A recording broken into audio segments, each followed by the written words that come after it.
Some of you have used Lync, some of you are really just getting started, and a few people said, I don't know what Lync is, so why don't I jump on and try it?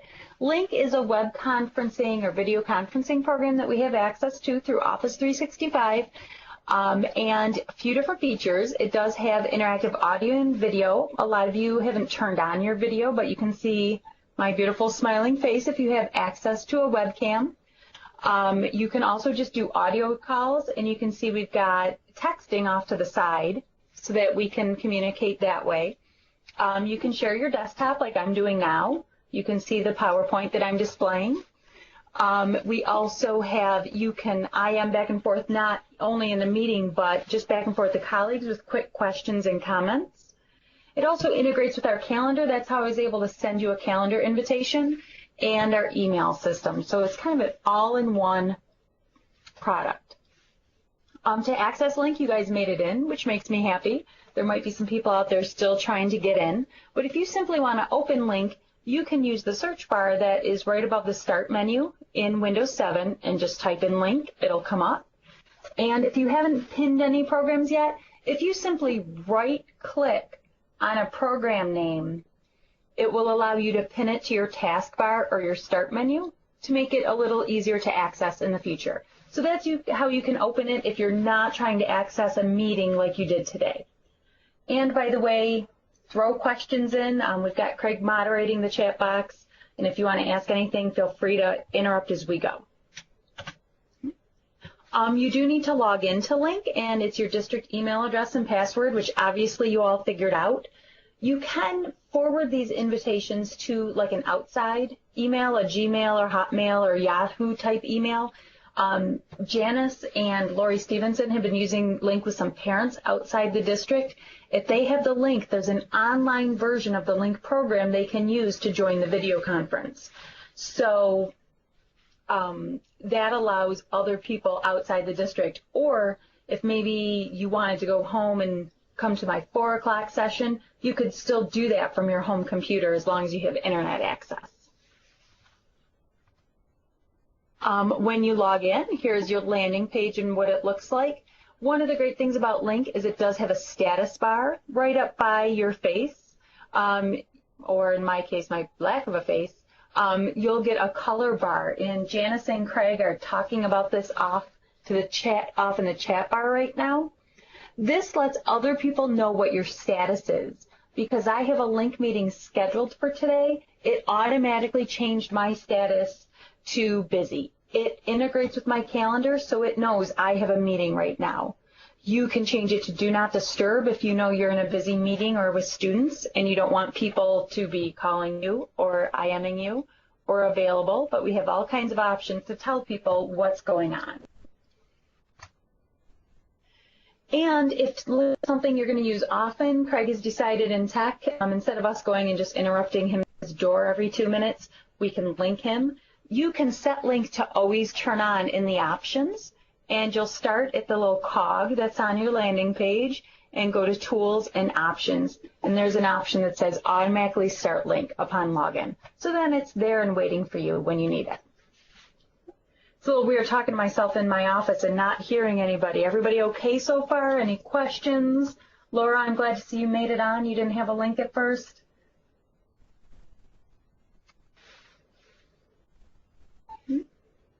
Everyone's good? Awesome. All right. All right, you can also add contacts for the people that you contact most often. From your landing page, there's a little plus person where you can add people within your organization and outside. Then they'll be right on the front. Easy access there. You can right-click. Once you find someone in our directory, you can right-click to get options. So if I want to contact Craig just real quickly, I can right-click on him if he's not in my contacts, and I can call him so we can talk. I can send him an IM, start a video call right from there. And since this is connected through our Outlook, everyone that's in our email system will be there for you to contact. Students do not have Lync, though, so that's good. Well, most of you will think that's good. You won't have to sort through them there. Once you choose, if for this instance, I just right-click to IM Craig, I can just send him a quick text. something that doesn't need a super long email or a lot of explanations. It might even be, do you have a minute to stop by? So I can send him just a real quick I am, and when I do that, he'll get a quick pop-up on his window, and he can say yes or no, or come on down. Besides just instant messaging, other ways you can communicate in Lync, the little text box, looks like a chat box, is just for text, quick instant messages. You can also do just voice, or we can do full-scale video. I think you guys should turn on the video. I'm feeling a little weird. But you can simply click on the form that you choose to start that message. We can also, thanks Greg, I appreciate that. You can also create Lync meetings. This is how I sent you this meeting. In your Outlook calendar, when you create a meeting, in your top menu bar under the calendar menu is a Lync meeting. When you click on this, Lync automatically puts that join Lync meeting right in the bottom of your email. You can still add attachments, you can still type text, but you can simply do this, and when you invite other people, which you do over here at the invite attendees box, you can send them that link. So it's really no extra work on you. It's a simple click to create the link to the meeting. Laura, we might need to get you a new webcam or connect to the right one. Once I've created my Lync meeting, this appears in my email. I can set the time, and it will get sent out when I send the email. When you accept a Lync meeting, and obviously you guys figured this out, when you accept it, that meeting is automatically put on your calendar, which is a great feature. It saves you steps from having to put it on yourself. And you can simply open that from there. And again, you can access your calendar outside of the district, outside of our network, and you can use Lync outside of our network. So if you can get your calendar using the internet, you can still get to Lync when you leave. So if you have a meeting but you're off-site or out of the building, it's a great tool. Laura wanted to join me on video, and it's not working. That's no fun. Right? How's everyone doing so far? Are we okay?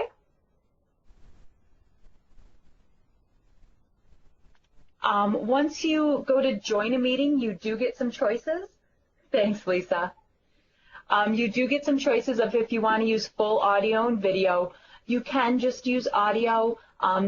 Don't join audio. That doesn't seem like the best choice to me. What would you do without my beautiful voice? But it is an option there. And you guys have figured out we can IM during the meeting to ask questions and work things out. It's always good if you're going to run a Lync meeting. I think Janice helped out Lori a few times to have a moderator. Craig right now can kind of monitor the texting and answer questions while I'm focusing on the presentation, and that makes it a lot easier. It's hard to manage both at the same time. So if you decide to start running some Lync meetings, you probably want to get a teammate to help you out. When you're in the meeting, you can share content with people, and in this case, you're going to use it looks like a little monitor option in the Lync window, and you can choose to share a certain program with them, with your audience. You can give them a poll like I did at the beginning. You can show your entire desktop, or you can do some questions and answers. You can also add attachments here. So if you check up here, I attached this presentation, so you'll have it for future reference if you need to check something out. You also have an interactive whiteboard. If you choose to share an interactive whiteboard, and this is just a picture of one right now, but maybe we'll put one up in a minute, people can write on here. You've got some different tools. So you have just a nice collaboration space where people can add comments. Again, you might want to have someone else do some of the writing to make your job a little easier. And you see you can mute your microphone when you're not speaking. That's usually a nice feature because you can't control Joe in the hallway when he's speaking, or I know I've done a few video conferencing or webinars from home, and inevitably my dog starts barking. So when you're not speaking, it's a good idea to mute your own microphone. You don't get feedback or those background interruptions. You can also add more people as you go. You have a contact button, looks like people. If you find you're maybe going back and forth with someone and you want to add to the conversation, you need a third opinion, you can do that while you're in the call. You don't have to start a new one or exit link. You can simply add them right here, invite more people. In Office 2013, the ... always means more. Craig is recording this. What we'll be able to do is post it for people who weren't able to attend. They can watch it. So you do have the option to record your video conferencing. And this is where you can change your display size. If the texts are coming through too small or too large, you can get help and end the meetings here. The other thing you can do in that bottom right corner is change your view. If you don't want to see the little windows with the faces, you can close that. You can close your speaker view and go to compact view. Wow, that went quick. I think this might be the first time ever I've kind of stayed in the time limit. But we're finding Lync is a great tool. I know, Sharon, you're working with teachers in all our different buildings. It's hard to get a hold of everybody. It's hard for teachers to find time or to get them into one spot. So Lync is a way we can communicate, we can talk in real time, and we can share information, but we don't have to be in the same room. So it's a great resource we have for people who are interested. So what we plan on doing is using Lync, and about every 2 weeks, doing a quick seminar like this, 15 to 20 minutes, just a technology tool to use, hopefully. How about questions, concerns, thoughts?